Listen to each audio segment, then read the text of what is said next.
Great. Thanks very much, Evelyn. Hi, everyone. And I guess I'd just like to say thanks very much to Evelyn and to Julia for giving me this opportunity to share with you a bit about our work in Asia.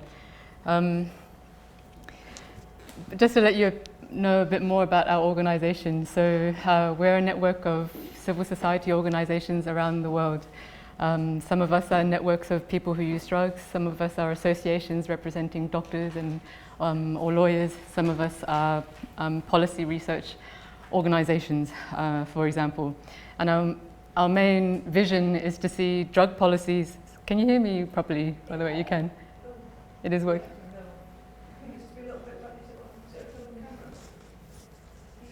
You getting it? You're right? Okay. So our main vision is to see drug policies that are based on evidence and consistent with principles of human rights and public health, development, and human security. And the main ways we try to do that is to try to cultivate a dialogue involving all stakeholders. So obviously policymakers, experts, and also people, more importantly, people affected by drug policies. And that's especially people who use drugs, people who cultivate drugs for subsistence purposes. So I'm highlighting there people who are made particularly vulnerable and marginalized because of the dominant drug policy approaches that we see around the world. So I'll just start. Yes, I obviously wanted to focus on our discussion on Asia today, but I thought it was necessary. I wasn't sure the familiarity that people had with drug policies around the world, so I wanted to look first at, just to get a bit of a sense of how dominant drug policy approaches around the world before looking more specifically at Asia. And lastly, just briefly, some prospects for reform, if any. So global drug policy. The original focus of our current international system on drugs was to protect the health and the welfare of mankind. That's clear in the objectives of the 3 drug treaties that we have. But what's resulted in the century or so since those treaties first became agreed to is that we've seen drug policies around the world that are primarily focused on the use of criminal justice type approaches to reduce the supply and the use of drugs. You see that the focus is on creating drug-free countries or drug-free regions. And this term that you might have heard before, the war on drugs, was a term coined by President Richard Nixon of the United States in 1971, when he declared the use of drugs in the US public enemy #1, and declared that he wanted to bring a huge amount of resources to bear to stamp out this problem that he identified. Now in the last, and you can see this over the following decades as well, the last UN General Assembly special session, UNGAS. UNGAS stands for UN General Assembly Special Session. So the last UNGAS on drugs was in 1998, so about 17 years ago. And the slogan for that UNGAS was a drug-free world, we can do it. And that's just to illustrate the type of global type thinking that has driven a lot of national, regional approaches to drugs. But how have those approaches worked? And just to get a sense of some indicators of what has resulted from that type of drug policy approach, you see over a few decade period in the United States how an escalation of funding into drug control has had little impact on the rate of addiction in that same period. We see that despite the fact that governments have made a lot more effort into making seizures of drugs and arrests, we see that the price of drugs has actually declined and the purity of drugs has increased. So drugs, because they're cheaper, means that they're more easily available, more easily obtained. So we suggest that despite the fact that we're seeing an increase in seizures, it's not having the kind of impact that governments wanted to have in terms of reducing the supply and the demand of drugs. We see quite recently from the United Nations Office on Drugs and Crime, the key UN agency looking at drug issues, predicting that even over the coming decades, projecting just ongoing continual increases in the numbers of people who use drugs. In 2008, the executive director of the UNODC at the time talked about, for the first time, unintended consequences. So there's kind of recognition that this law enforcement, criminal justice focused approach to drug control has led to a wide range of negative consequences. Firstly, a criminal black market. So that's a huge one and hugely profitable, where the key players there, I guess, notably transnational organized criminal networks, some of which operate in very violent means, as we've seen in countries such as Mexico. We see policy displacement, and that is where a lot of governments have put a lot of investment into law enforcement and criminal justice instead of health approaches, despite there being an obvious need for it.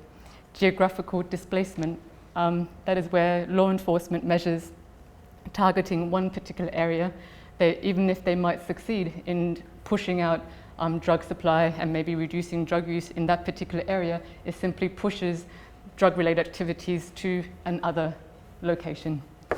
With substance displacement, that refers to where law enforcement measures might be targeting one particular substance, but then drug use or people who use drugs just simply shift to a new substance or a different substance.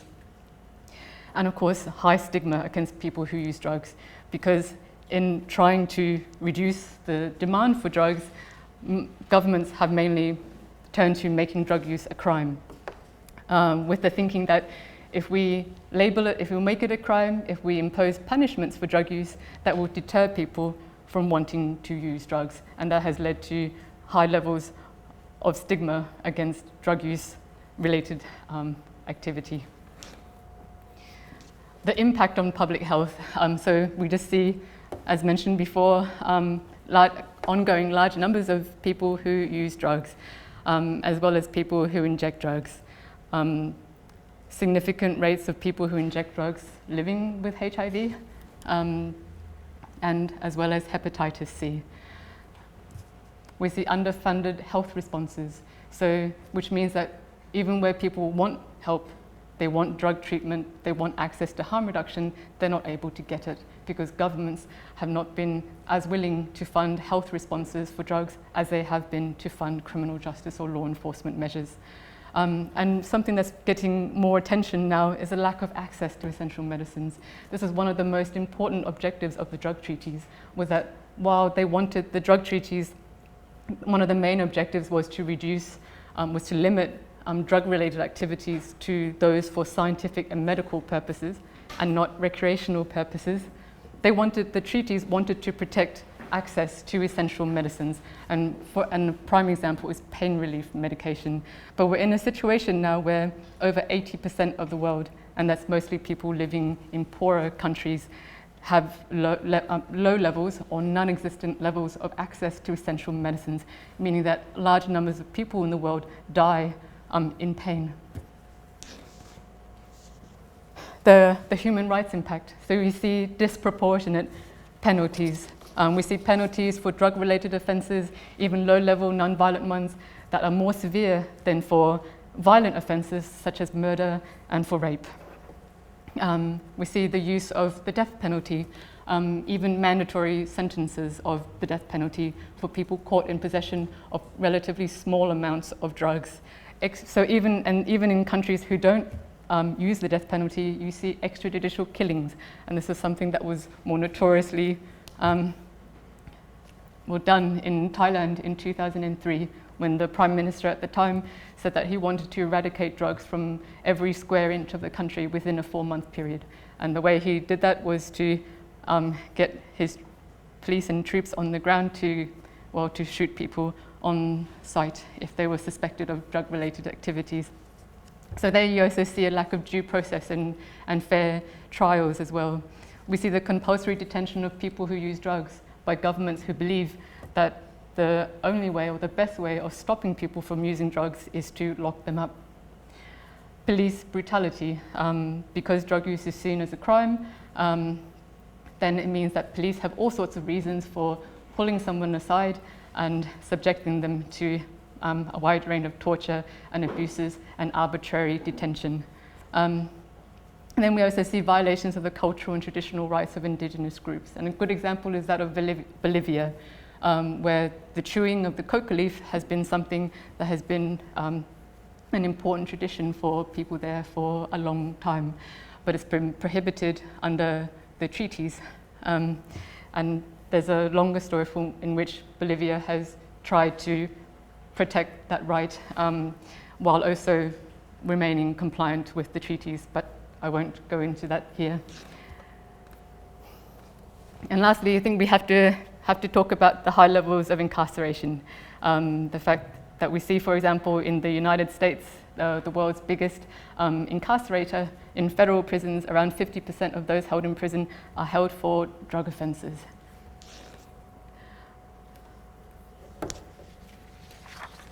So if we turn to Asia now, maybe you might have thought that some of what we had heard about just then was quite bad. But in Asia, we can see some of the even maybe worse extremes of drug policies around the world. And it's in this region that drugs is very much portrayed as a threat to state security and a moral hazard that must be eliminated, and thereby justifying the use of incredibly harsh punishment in response to any activity relating to drugs. So it's in this region that we see really punitive measures such as forced urine testing, because in a number of countries, drug use in itself is a crime. We see compulsory registration with security agencies in some countries, meaning that if you've been registered as someone who uses drugs, you can be subject to ongoing surveillance by police or security forces and subject to random interrogations, random urine testing.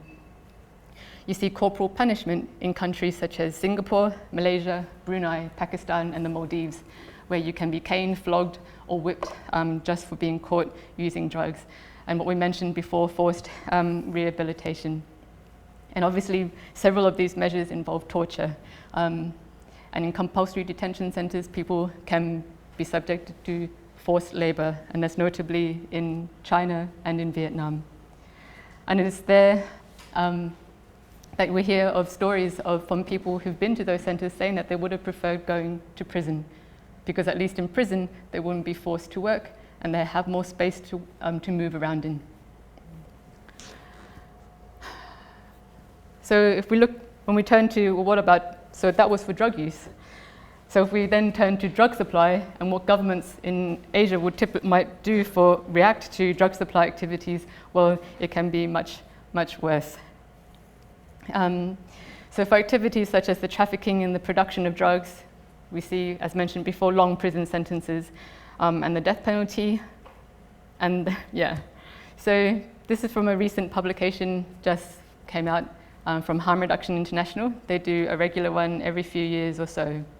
And they talk about how the number of countries that still impose the death penalty and impose the death penalty for drugs are an incredibly small minority of countries. So in 1977, only 16 countries in the world had abolished the death penalty. Today, we see 140 countries that have abolished the death penalty. And of those countries remaining, there's only 7 countries which still actively execute for drug offenses. So there are a number of countries that still have the death penalty in their law, and they might sentence people to death. So there are people sitting on death row in Thailand, for example, but they haven't actually executed anyone for several years. So there's a formal or an unofficial moratorium. I'll just show you some data on the top 3 executors. They are mostly in Asia and the Middle East. So in Iran, these are the figures. So you see that people executed for drugs form a large proportion of those who are actually executed. In 2015, so in this year, there's already been an estimated 570 executions and about 394 people. So 69% of people who've already been executed were people convicted of a drug offense. That's Iran. Next one, China. China, we don't have very reliable data, but this is what HRI could gather from what they could get. Saudi Arabia. The other 4 countries that still actively execute for drug offences are Singapore, Malaysia, and Vietnam in much smaller numbers, and Indonesia, which starting from last year, when the president announced that he declared a state of emergency in relation to drugs in Indonesia, and he said that all the people who are on death row for drug offences will be executed soon. So that led to 14 people being executed this year. And it's important to note that the death penalty for drug offences goes against international law. So even in the International Covenant for Civil and Political Rights, it says that even for countries that retain the death penalty, they should do so only for the most serious crimes. And that's been interpreted by UN agencies to mean intentional killing, which does not cover drug crimes. So while the purpose of imposing such harsh punishment is to deter people from engaging in the use of drugs or the trade and supply or production of drugs, you would think that given such harsh punishment in Asia, that we would see reducing markets for drugs. But that hasn't happened. So we'll look at some of the recent data that's come up from the UNODC. In South Asia, the drug markets are more dominated by opiate-based drugs such as heroin and morphine. Maybe it's not very clear, but the balls that you see there are meant to represent the size of drug markets. So you see here, some of the largest ones are in Iran, Afghanistan, Pakistan. The red balls are meant to is symbolizing increasing drug markets, and the blue one a decreasing drug market, and a green a stable drug market. So in South Asia, it's more opiate-based drugs that dominate. In Southeast Asia and in Oceania, UNODC put Southeast and East Asia and Oceania together. Oceania is Australia and New Zealand. East Asia refers to Japan, Korea, China, and Southeast Asia you would know. So so East, Southeast Asia and Oceania is pink here. So here you see an obvious increase, and increasingly taking up larger proportions of the overall global drug market for ATS. ATS is amphetamine type stimulants. So they're, for example, methamphetamine, crystal methamphetamine, not ecstasy. Oh, sorry, hang on, this one. Sometimes they count in ecstasy, sometimes they count it separately. So it's ATS that more dominates the market in Southeast Asia. Just wanting to show significant and largely growing markets for drugs in most parts of Asia. And just to illustrate a bit more some drug policies in Asia, I wanted to talk a bit about focusing on Southeast Asia and looking at the drug strategy for the regional body for Southeast Asia known as ASEAN, the Association of Southeast Asian Nations. Now in 1998, that's when ASEAN countries they adopted a joint declaration on drugs, which had a vision for achieving a drug-free region by 2015. This was in 1998. So that's the same year as the last UNGAS on drugs, which also called for a drug-free world. And at the time, ASEAN countries, they aimed to achieve this by the year 2020. But by the year 2000, when they felt that there wasn't enough progress that was being made in achieving this goal, they decided to reiterate the urgency of needing to achieve that by moving the target forward to 2015.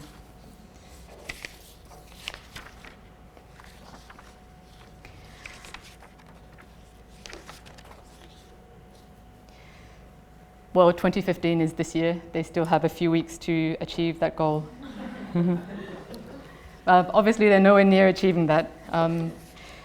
And so the current work plan ends after this year. So they're now in the process of conducting a final review of their recent work plan, which covered 2009 to 2015. They've asked the UNODC to help them do that final review. But ASEAN's policy processes are not transparent, so we don't see what they're doing. They won't show us drafts of the final review. They won't share with us what direction that final review is taking. So we have very little idea. But as part of our advocacy work, we still wanted to try to cultivate dialogue amongst CSOs to raise awareness of what is happening with the ASEAN drug strategy, but at the same time also trying to reach out to ASEAN countries to feel a bit more comfortable in talking about drug policy. In the framework of ASEAN, drugs is seen as a high-level security issue, and that's part of their reason for not wanting to be open and transparent about it. That's their excuse, but obviously we don't think that's good enough, especially not for drug policy, for the drug policy that they've chosen to adopt that have such wide-ranging impacts on a vast array of communities in the region. So last year, what we did. So in the past few years, we started to prepare these advocacy notes where we would highlight certain issues, statements that political leaders have made about drugs, and declarations that come out of their meetings that might suggest what direction that they might be taking in relation to the development of their drug strategy. And so last year, what we did, we prepared some comments on how they might consider evaluating what their work plan has achieved. And also we wanted to make some recommendations that they might consider in developing their next drug strategy, which they have to start doing this year or next year. So their current work plan focuses on three main things. And again, it's about reducing the size of markets. So it's reducing levels of illicit crop cultivation. It's about reducing levels of activity on manufacturing and trafficking, and it's about reducing levels of drug use. So these are their three main areas in which they want to have achievements in. And if we look at the available data that we have, which is quite limited, but what we do have is usually what the UNODC provides. We can look at that data and see how they might have performed against these three objectives that they've set for themselves. In terms of illicit crop cultivation, clearly, I think it dropped quite rapidly, but then from 2007 onwards, it started, clearly evidently going on a rising trend again, with most cultivation taking place in Myanmar. So that's their first goal. So in the second area in which they wanted to reduce, it's really difficult to look at whether levels of manufacturing and trafficking have reduced. So we looked at drug-related arrests.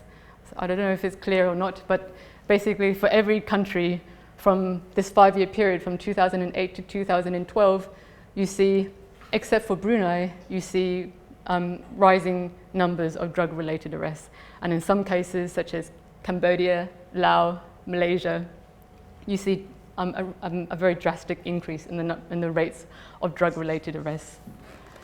The other main data we wanted to look at is seizures. What were the volumes of seizures?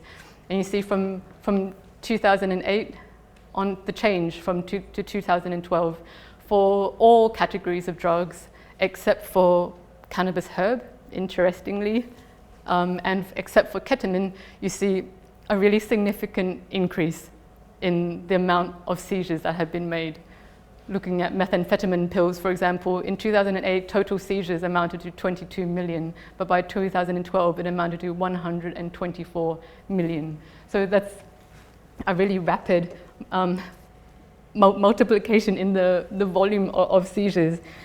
And some people would argue, well, increased numbers of arrests, increased amounts of seizures might suggest not a growing market, but it might suggest, growing levels of effectiveness of law enforcement intervention or growing numbers of law enforcement operations.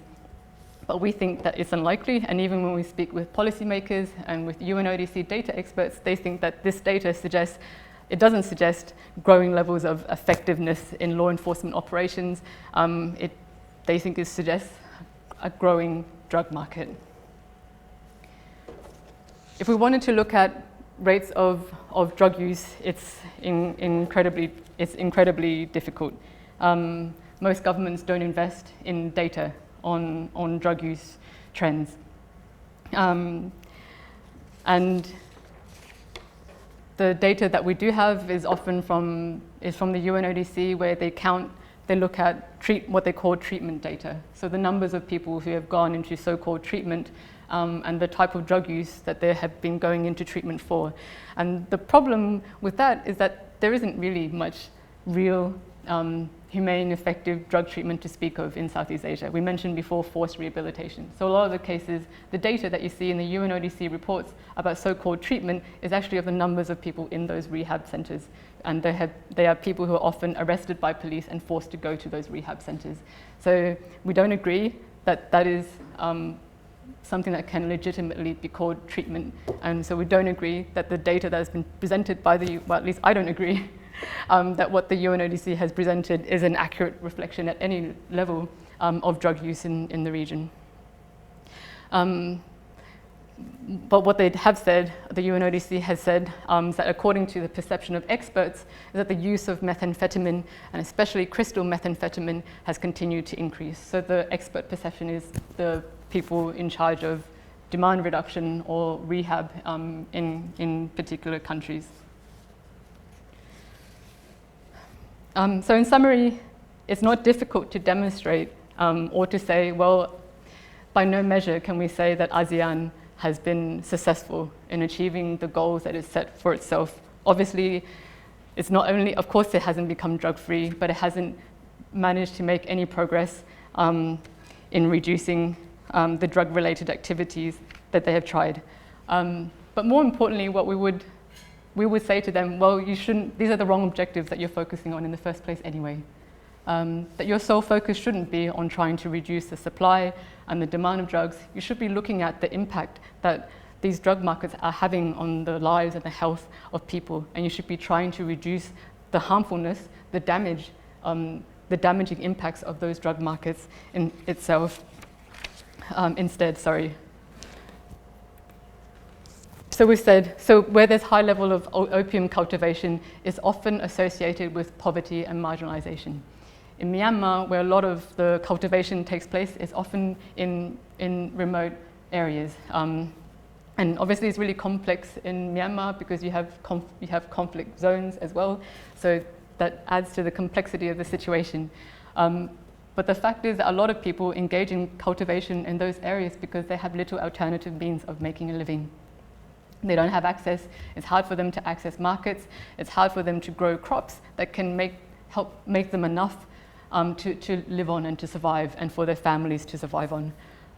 So if you want to tackle cultivation, we would recommend to governments, don't go in and do forced eradication and just leave farmers and their families there to fend for themselves, because they will not be able to survive. But instead, look at the root cause of why they're engaging in this activity and help them to find more sustainable ways of survival. And measuring success in terms of human development rather than the amount of cultivation that you've managed to reduce or eradicate. We're asking governments to focus instead on looking at the disproportionate penalties and the levels of incarceration for drug offences in the region. Have penalties that actually reflect the amount or the degree of harm that is caused to society by a particular drug-related activity. So if, for example, a drug offence is low level, it involves a rather low amount of drugs, there's no violence involved, it's a first-time offence, for example, then consider a proportionate penalty instead of instantly slapping on long terms of imprisonment, which don't solve the problem and actually exacerbates areas such as poverty and marginalization that is driving someone's decision to engage in the drug trade in the first place. And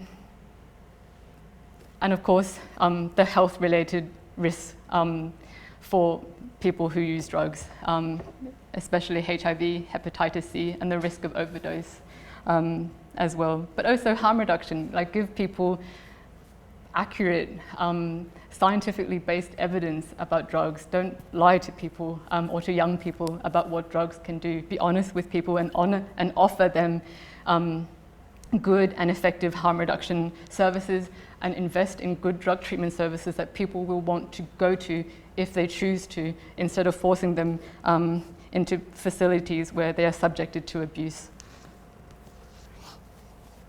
This is a picture of opium cultivation in Myanmar. So I mentioned high levels of incarceration, and so we chose to highlight with ASEAN governments in our advocacy note that we sent to them the levels of prison overcrowding in the region. So for every country in Southeast Asia, with the exception of Singapore and Vietnam and Laos, where we don't have the data, prisons are overcrowded. We don't have a lot of data on the numbers of people who are in prison for drug offenses, but we do have that data for Thailand, the Philippines, and Indonesia. So you see them up there, where a significant proportion of people are in prison for drug offenses.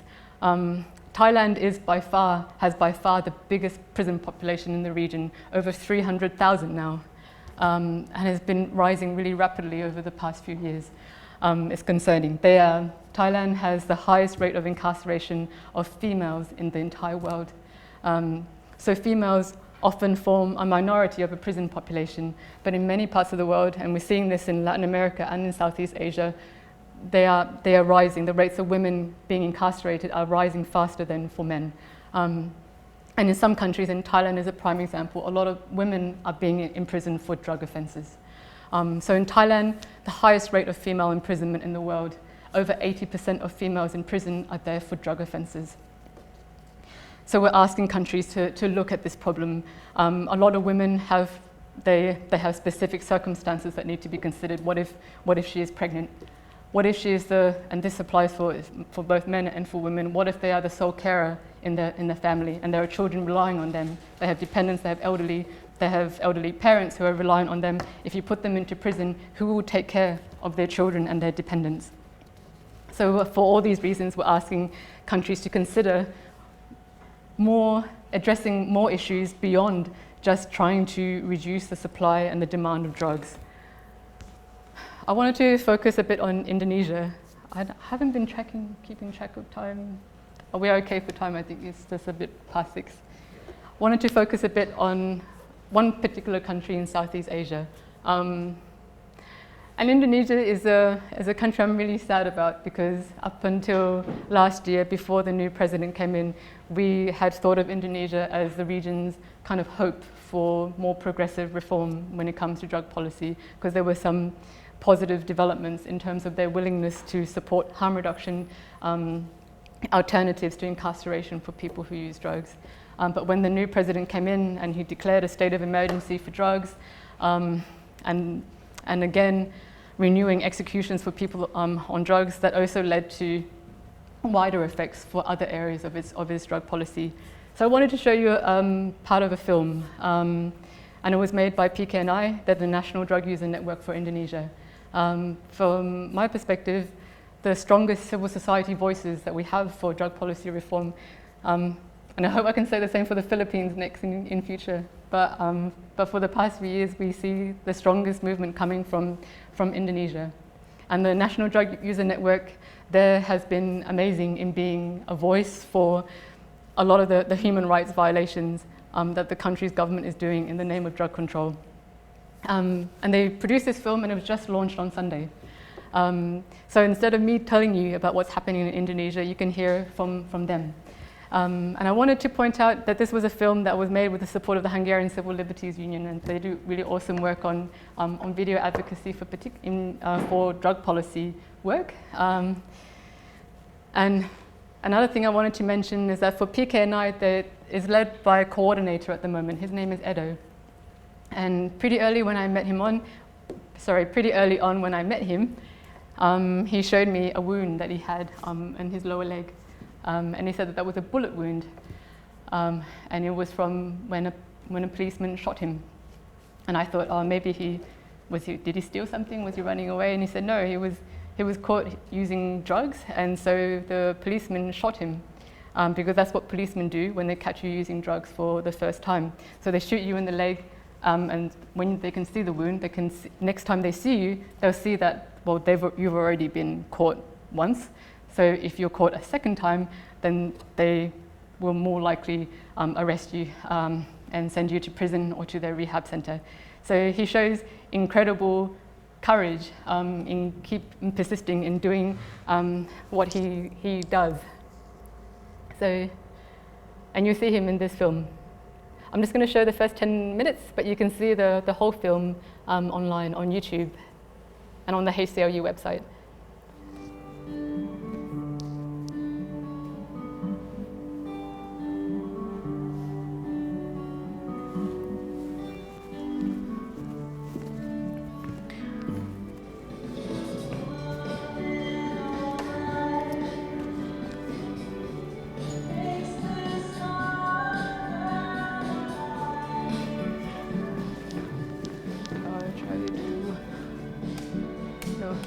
This doesn't help at all. Di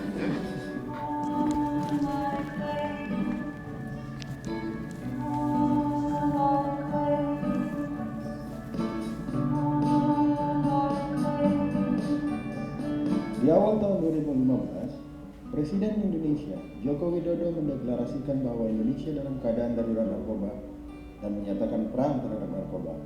Pada prakteknya, pendekatan politik ini telah berakibat pada meningkatnya razia dan penahanan yang dilakukan oleh penegak hukum, kebijakan wajib rehabilitasi, dan hukuman mati untuk pengedar narkoba. Organisasi berbasis komunitas, aktivis, dan jaringan pengguna nafsa seperti PKNI menentang keras perang terhadap narkoba ini.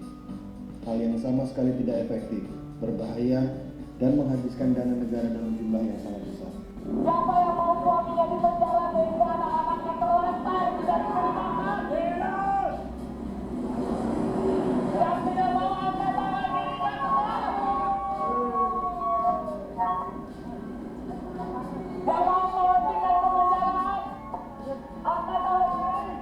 Teriakan mereka! Mereka! Lihat dalam pertemuan nomor 20. Lihat penghuni penjara makin lama makin banyak diisi oleh pengguna narkotika. Hak kita udah dilanggar, kalau menurut aku, apalagi banyak juga kok yang aku dengar di lapangan, teman-teman digerebek main di gerebek itu aja tanpa misalnya ditanya dulu atau apa, misalnya ini main di luti aja. Akhirnya mana nih dengan keadaan kayak sekarang, ini gue kayak teman-teman gue kayak dibunuh pelan-pelan nih, kayak disuruh mati pelan-pelan nih. Drugsnya nggak ada, akses layanannya susah. Ini IO-nya pada keluar, pas masuk ke rumah sakit, nggak ada BPJS, nggak ada apa segala macam, nggak diapa-apain juga. Mati satu, sehari 10, 20, oh habis. Berarti program yang pemerintah sekarang jalankan berhasil. Nggak seperti itu kalau aku melihatnya, iya ini kayak dibunuh pelan-pelan kitanya. Suara pengguna nafsa diperkuat oleh para ahli dan akademisi. Pada Juni 2015, sekelompok akademisi mempublikasikan sebuah surat terbuka di jurnal kesehatan terbesar di dunia, The Lancet. Di surat terbuka tersebut, mereka mempertanyakan angka-angka yang selalu digunakan oleh Jokowi untuk menjustifikasi perang terhadap narkoba dan juga meminta agar pemerintah menghentikan pendekatan penghukuman pada pengguna narkoba. Darurat narkoba yang diwacanakan oleh PNN dan Jokowi memang bermasalah ya. Yang pertama adalah bermasalah karena istilah yang digunakan adalah perang. Sedangkan kita tahu di negara yang mengadop cara itu, strategi seperti itu, terutama Amerika Serikat, Thailand ya, itu tidak pernah berhasil. Sama sekali tidak pernah berhasil. Duitnya banyak sekali, penjaranya penuh, masalahnya masih ada. Bahkan secara potensial sebetulnya banyak menggagalkan orang-orang yang punya potensi untuk bekerja dengan baik, kuliah yang baik, tetapi karena tertangkap sedikit-sedikit, ya kan mereka hancur seluruh hidupnya hanya karena war on drugs ini. Menyedihkan ya, pandangan kaum agama terhadap narkoba, pokoknya narkoba itu dosa dan semua pelakunya itu adalah orang yang berdosa. Begitulah agama di Indonesia ini kan adalah agama, kebanyakan yang saya maksud dengan agama itu adalah interpretasi agama yang dikembangkan di masyarakat, itu adalah interpretasi yang tidak memanusiakan manusia. Itu problem besar ya dalam melihat kasus-kasus narkoba ini. Sebagai pemuka agama, mestinya kelompok-kelompok ini harus lebih didekati, lebih jauh lagi, bahkan harus ada treatment khusus yang dilakukan oleh pemuka agama untuk mendekati, merangkul. PKNI adalah jaringan nasional pengguna nafsa di Indonesia yang beranggotakan 24 kelompok dari 19 provinsi di Indonesia. PKNI sangat aktif untuk menentang kebijakan perang terhadap narkoba ini.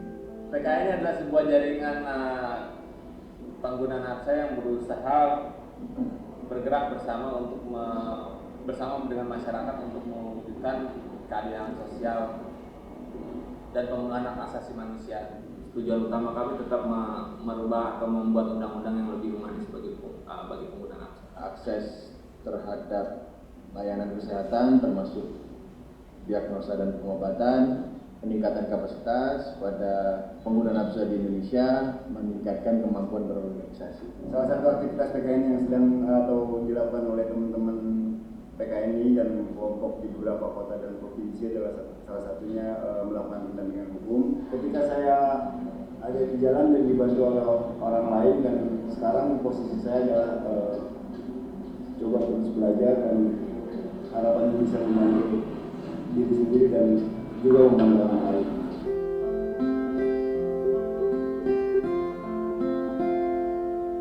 Jokowi menyatakan bahwa hukuman mati dianggap perlu sebagai sebuah senjata untuk menekan angka penggunaan narkoba dan juga untuk melindungi generasi muda dari situasi darurat narkoba tersebut.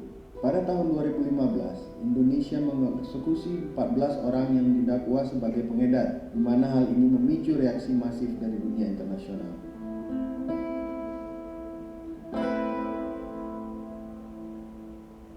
Akhir-akhir ini pesan yang ingin disampaikan pemerintah adalah bahwa Indonesia tegas, tidak memberikan ampunan kepada mereka yang terkait isu peredaran narkotika di Indonesia. Tidak segera mengeksekusi, memberikan hukuman death penalty. Hukuman mati tidak terbukti secara ilmiah menurunkan atau ada deterensi dari penggunaan drugs di negara manapun. Jadi sudah terbukti tidak efektif. Tidak memberikan dampak jera. Yang kedua, tidak prinsip kebijakan itu bertentangan dengan prinsip hak asasi manusia, bahkan menurut saya bertentangan dengan prinsip esensi dari Al-Quran sendiri. Islam itu bertentangan loh dengan death penalty. Saya punya uraian yang panjang lebar tentang itu, bagaimana Islam itu pro kepada kehidupan. Jadi hanya Tuhan yang bisa mencabut nyawa manusia.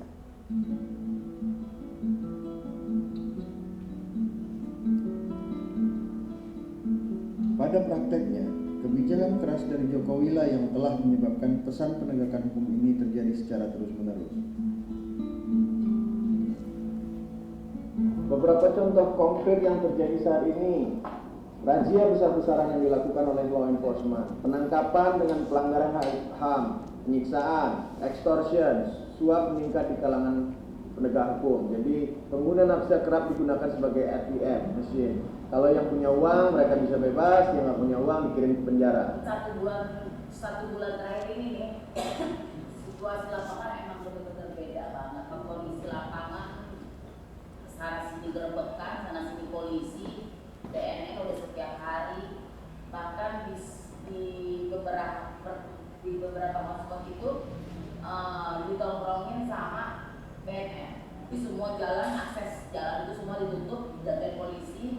Mereka semua ditangkap. Polisi pintar ya untuk mendapatkan uang dari beberapa teman terkait uang yang diminta, bisa pengurangan hukuman atau perubahan pasal ataupun dibebaskan. Seperti salah satu dosen kami di sini, adiknya tertangkap ekstasi, itu kan kenapa tuh sangat kecil. Lalu pada waktu ketemu polisinya, berkas sudah ada di tangan jaksa. Nah, jadi bagaimana? Ya terserah. Kalau Anda mau, saya bisa mengubah itu, tapi kita butuh 400 juta kan gitu. Ada nih kemarin baru kejadian di Puskesmas Web. Dia ketangkap, terus dia minta apa yang ditangkapnya ini gak punya duit. Tapi kata polisinya, yaudah lu cari bandar lo, nanti lo gue bebasin. Jadi tukar kepala lagi. Tapi sama anak-anak metadon juga. Nah jadinya akhirnya jadilah keributan besar di metadonnya. Iya, pada ditonjok-tonjokan kemarin.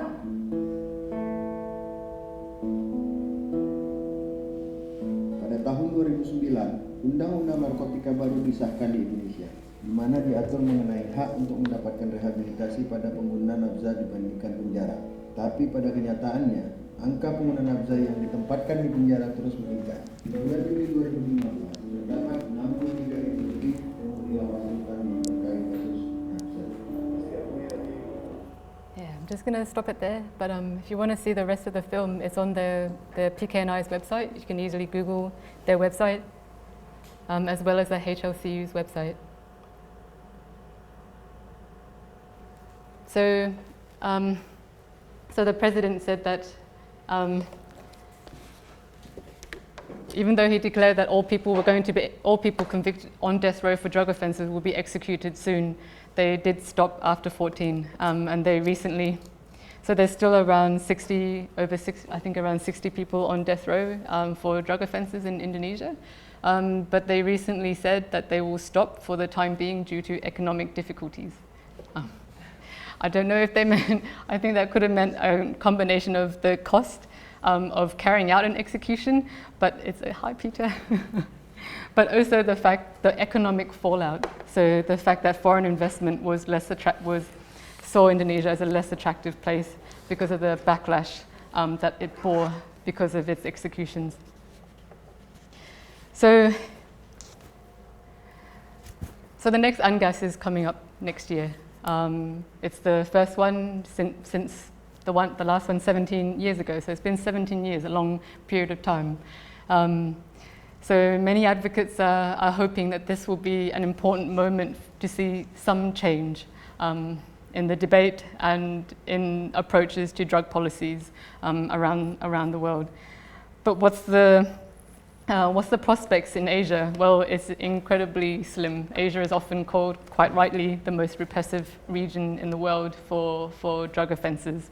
But we see some countries, even though they retain an overall really repressive approach, we see slight changes. Very, very slight. So I don't even know if they're worth celebrating at all. But like in Singapore and Malaysia, where the death penalty for drug offences can be imposed as a mandatory sentence if you're caught in possession exceeding a threshold amount of drugs, Singapore has already given judges a bit more discretion not to apply the death penalty, even when it should, given the quantity of drugs involved. Malaysia is considering the same. Last week, Vietnam agreed to abolish the death penalty for some drug offences, not all drug offences though. So this is how it is in Asia most of the time. Anything that can be seen as progress is actually really small steps, and you're always unsure of what to celebrate at all. And in Indonesia, I also forgot to say that I always think, how can things possibly get worse? But amazingly, they do. And recently, there's a new head of the drug agency, and his recent proposal was that people held for higher-level drug trafficking offences should be detained on an island, guarded by crocodiles and piranhas.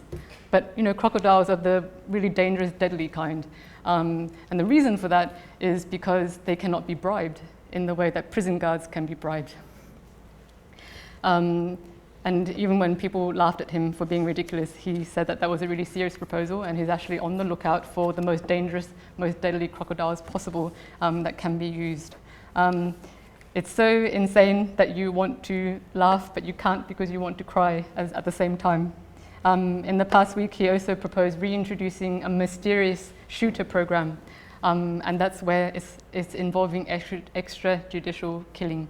So where police or military, if they see someone involved in what they think is smuggling or trafficking, that they can shoot someone on sight.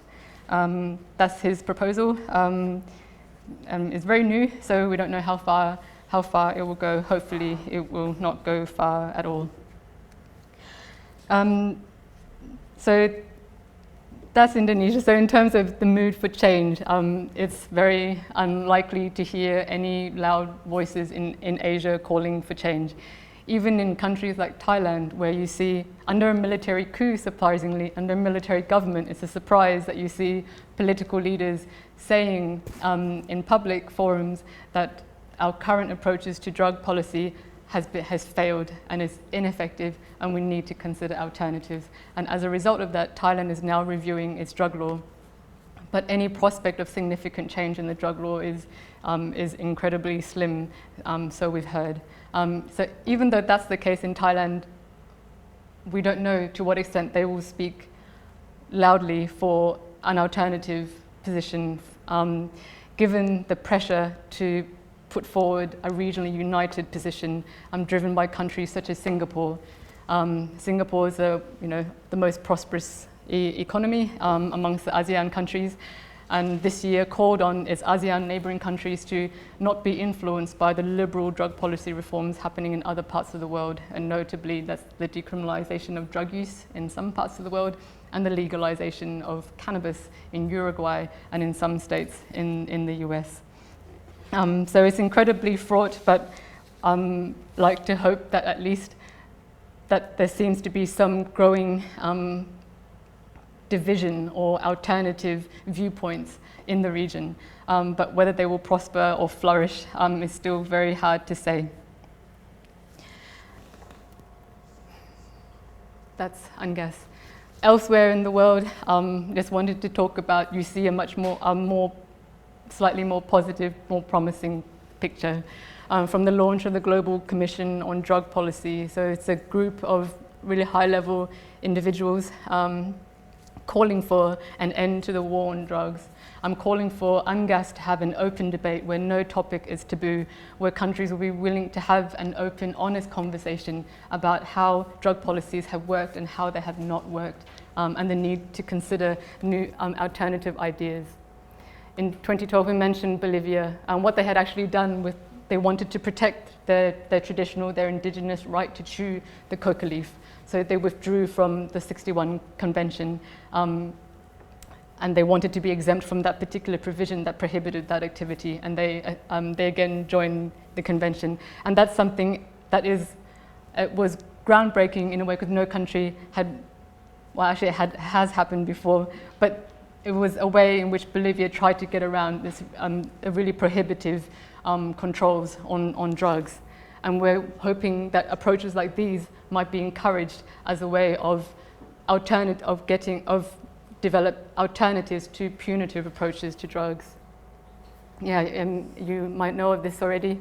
How far this will go, we don't know. The US election will be at the end of next year, and some people think how that will, the outcome of that might have, it might have really a significant impact on whether legalization at the state level in America will keep going forward, or whether the federal government will step in to put a stop to it.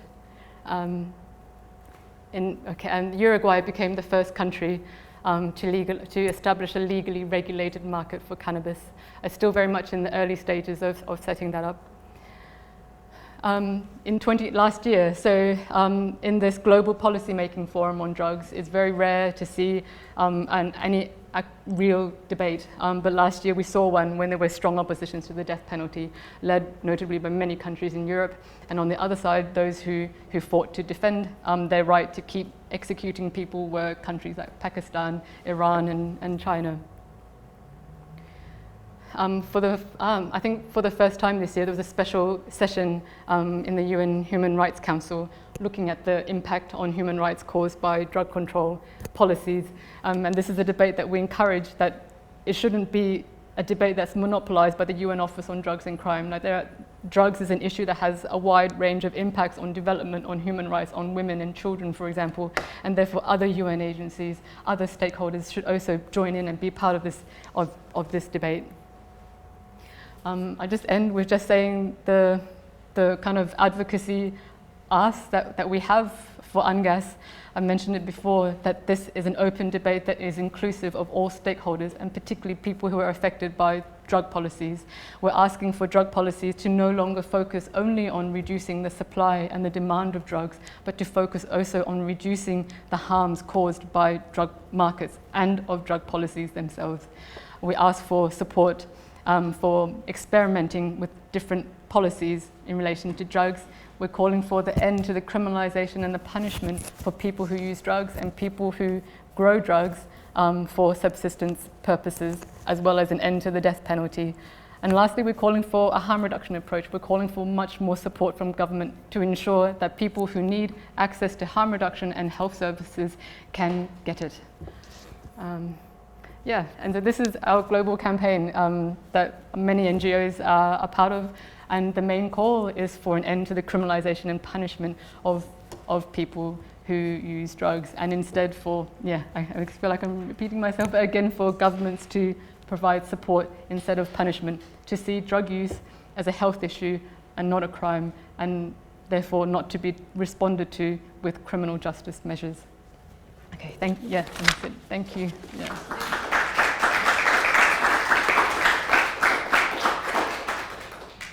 I don't know if anyone has any comments or.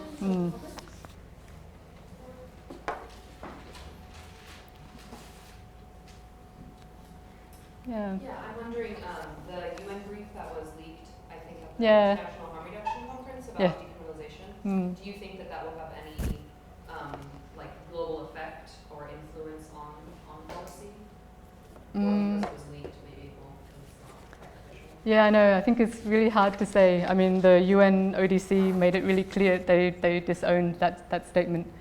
I think it was good that at least, I don't know, I feel like it's good that at least it put that issue, it gave more attention to the issue. But it's important first to remember also that a number of other UN agencies had made a clear call for decriminalization of drug use last year. The World Health Organization, UNAIDS did it. And UNODC is a co-sponsor of UNAIDS, so it has responsibility for taking measures to promote the prevention of HIV and the treatment and care for people living with HIV.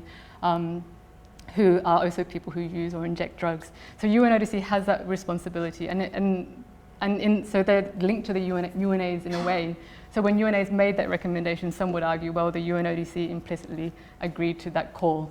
It's just that for all the institutional pressures and the pressure from member states who disagree with this, who bring their pressure to bear on UNODC, that is stopping them from going forward with this.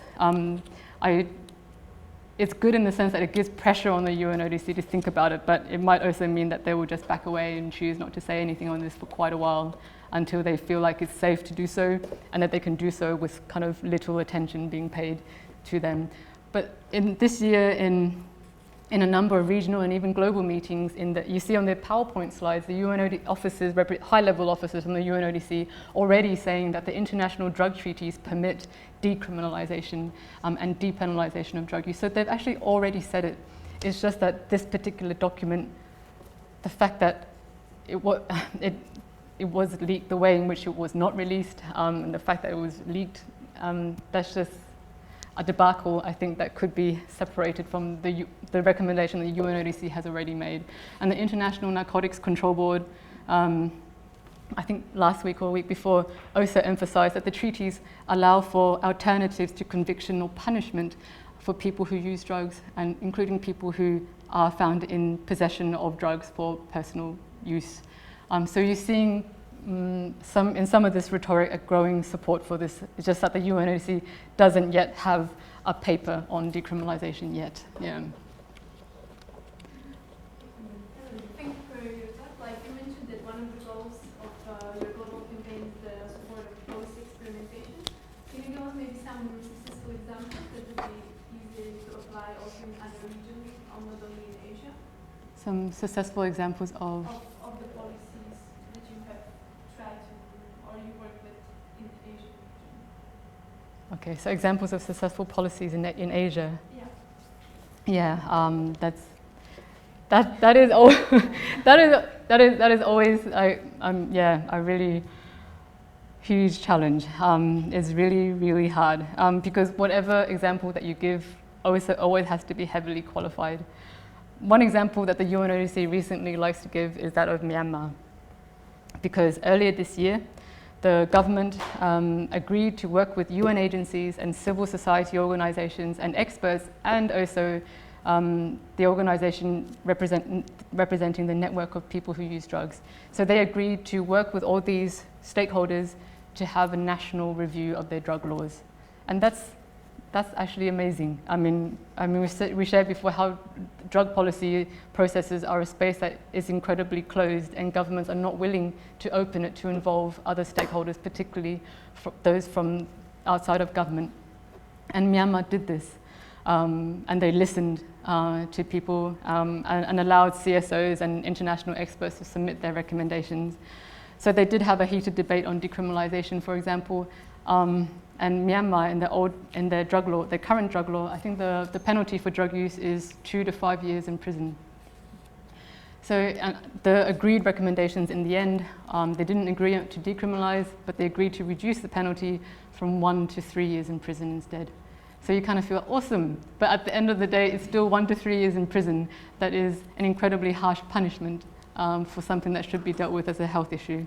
But that's one example, but it's not very helpful, but I'm happy to send you more information if you like, yeah.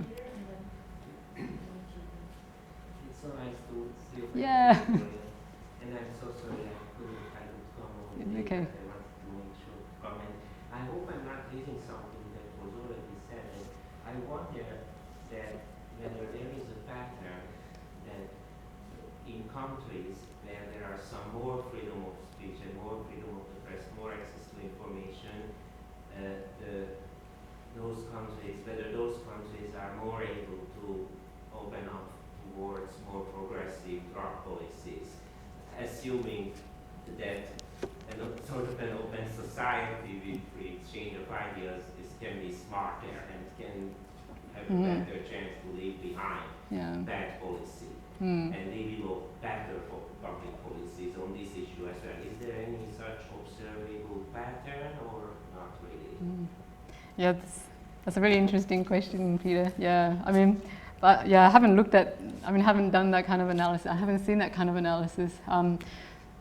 But I mean, it raises a really important point: is like, why is it that some countries have less punitive approaches to drug use? Why is it that in Europe you see a much higher tolerance for drugs? Like if someone is seen smoking a joint, it's not seen as that big of a deal. Yet in parts of Asia, it can. But there's also a great deal of hypocrisy. I mean, I've met with government officials in Indonesia, for example, who joke about whether I've tried cannabis in Indonesia because the quality there is the best in the world. So you see the hypocrisy there, but for some reason, I think because of the levels of public support for tough drug policy approaches, policymakers and law enforcement officials, they feel that they have license to bribe and to be to mete out all types of brutality on people for drug use if they felt like it. I don't think that helps at all. But I mean, even in countries where there is more of a sophisticated media, I'm thinking of Australia, for example. We don't have forced rehabilitation camps in Australia, but at the same time, there's huge public support for tough on drug policies. And now recently, when there's a so-called epidemic on the use of crystal methamphetamine, the government has gone back to the old approach of putting more money in for law enforcement, and state governments proposing tougher penalties, even life in prison for people caught dealing, is instead of investing more in health approaches when NGOs have been crying out for the need for more drug treatment because there's long waiting lists for people wanting to access those services. The government refuses to listen. I mean, it's hugely disappointing. And in Australia, there's no excuse about not having enough access to best practices, good in relation to drugs. So I feel like the political nature of it, the fact that it's still so easy to win political brownie points or to have political gain when you appear to be tough on drugs, that seems to be a huge influence on drug policies. Sorry, there was a taking and then untapping, and then we are. Thank you for your talk. I would have two questions. First one would be, in your opinion, is there a tendency by these Asian governments to be somewhat flexible when it comes to laws regarding consumption and supply, and use that, progressively? And the second one would be, do you think is there difference in applying law when it comes to locals and foreigners? Okay. Yeah, so on the first question, yeah, there is. And I guess maybe it answers the earlier question of good examples, but it's still too early to say that it's a best practice of any kind. So Indonesia is an example of a country in the region where in 2009, they actually passed a law saying that if you're found to be dependent on drugs, you don't have to be sent to prison. You can be referred to treatment. the problem is that what passes for treatment is often forced rehab in Indonesia. But in the past year or so, I don't know what it's like recently, because it's been changing very fast in Indonesia. The government has started being open to referring people caught using drugs to voluntary drug treatment services run by NGOs, and that happens in very specific localities. So you see sometimes good practices occurring in very specific locations, but they're very tenuous. Yeah, and in China as well, we have an NGO partner who's working there, who's made an agreement with police in that locality where police, will, when you arrest someone for using drugs, why don't you send them to our treatment services instead of to the government rehab center? And they've managed to achieve that because of their investment in building a relationship with police there in a long period of time. But those are some examples of flexibilities, like it is possible, but yes, it's tenuous. The second one on foreigners, I mean, as an example, in Indonesia, of the 14 people executed this year, all of them were foreigners except for one person. So so some people will say, well, yeah, Indonesia likes to execute foreigners, and that can be, I guess, fairly alleged if you see this. The reason for executing people was more of a political stunt rather than any actual belief in it being a policy measure.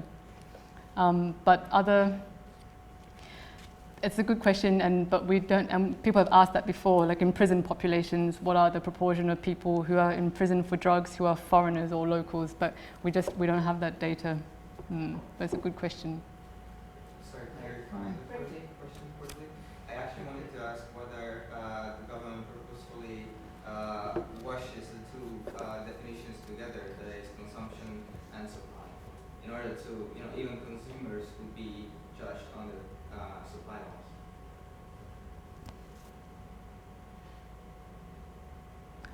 Do you mean, so someone who's actually would be a consumer, but will be testified, would be judged for supply? Yeah, that does happen a lot, yeah. I actually was thinking whether to raise this horrible example in Thailand of a woman. She crossed the border from Thailand to Laos illegally. She didn't go through the proper border control area. And she went over there and she came back and she had 1.5 methamphetamine pills on her. So police were watching her this whole time when she crossed the river and she came back. And so they arrested her and they charged her with an import offense because she was deemed to have bought the drugs in Laos and she had come back. And under the drug law, for an import offense, you either get life in prison or the death penalty.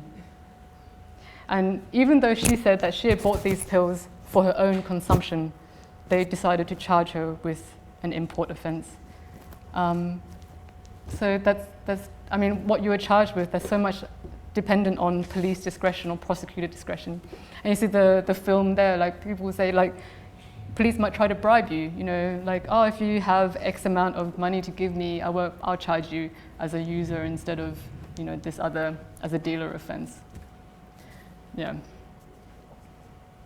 So my question you actually covered a little bit when you responded to Peter, in terms of this issue that it's not just about ideological commitment to crime reduction or whatever, it's also about public support for these tough on crime issues, and that seems to be incredibly strong in Asia.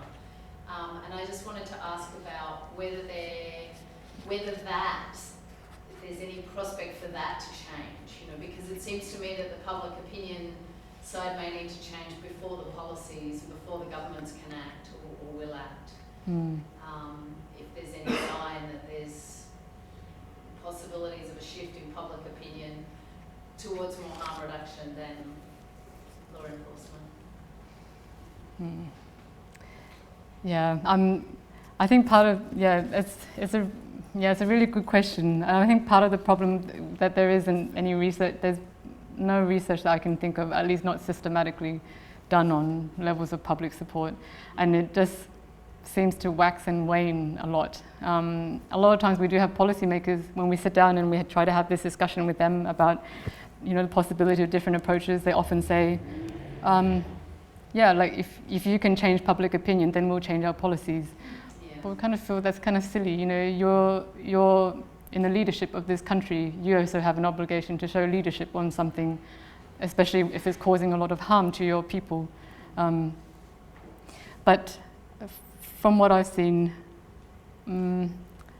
I see some changes in drug policy that you kind of wonder, is that because there's a change in public opinion? Is that why Vietnam abolished the death penalty for some drug offences? Is that because they're seeing a change in public opinion in regards to that issue? But it's too difficult to tell. Yeah. Yeah, I think one of my concerns have been covered as well. Concerns, especially in Indonesia, there's massive public support for drug policies, and also there's this different level game where the incoming president actually wants to show strength because he kind of failed in a lot of other policy areas. That's a value where he would gain a lot of support, and that's why he reintroduced the death penalties. But then there was a huge international echo and a backfire. Yeah. And I really hope that they're getting back to more moderate practices. Yeah, it was just on the point about the correlation between open societies and drug policy. I'm a bit confused these days about what constitutes an open society. But if we were to say, for example, the UK is a relatively open society, we have some of the most regressive drug laws in the whole of Europe, and we're going backwards. The United States is responsible for 120 years of this catastrophe. The United States punishes countries that don't carry out very, very severe punitive sanctions against people responsible for cultivation and trafficking. Sweden has the most punitive drug policies in the whole of Europe, and it's a fundamental obstacle within the UNGAS, within the CMD process, to any type of drug policy reform. So actually, I think open societies have far more responsibility for the crisis that we're in today than being seen as any form of solution. And then just on this final point about people who were executed, Bali, that question you asked, I think what was staggering also about the Indonesia case with the Bali 9, who became the Bali 8, was that just how security services work together.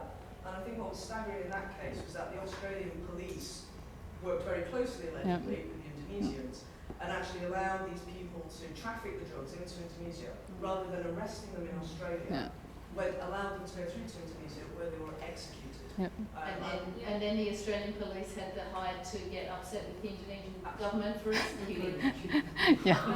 I know. And the Australian public as well. But they suspended the death penalty at the time, right? Sorry? At the death time, penalty was suspended. then they just executed them.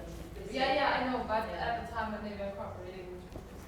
But the Australian police knew that they were working with the drugs, and this is why a lot of the time, we've seen a lot of Nigerians who've been picked up on drug-related offences. It's how you target, how you police trafficking, and that's why we have this mess in terms of who's going to prison, because it's easy to, target ethnically profile people, it's easy to target foreigners, and this is how we do account, I think, partially also for this high level of foreigners who are executed. I just wanted to throw that in. No, thank you very much, Julia. So thanks a lot. Yeah, for actually, it's really depressing. Yeah, okay. I will keep my questions to dinner if this is not too overwhelming. Okay. We have a small reception outside, so you can mingle and talk to Laura if she's still up. Yeah, very good. And then I hope to see you around for Christmas and other occasions. So thanks for coming. Thank you.